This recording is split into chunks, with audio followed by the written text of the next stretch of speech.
আমার কোনো বলতে পারবি না, বেরো। আচ্ছা, তাহলে আপনারা আমাকে মসজিদ থেকে বের করে দিবেন?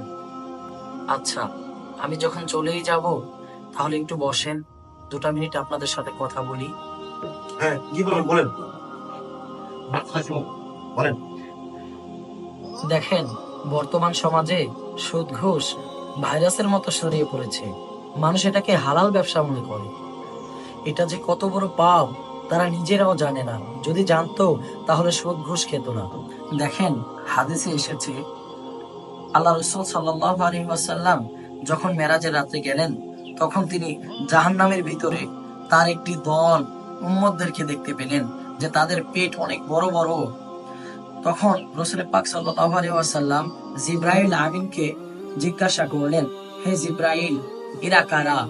তো জিব্রাইল আলাইহিস সালাম উত্তর দিলেন, এরা হচ্ছে আপনার দুনিয়ার সেই উম্মত যারা দুনিয়াতে সুদ ঘুষ খেয়েছে।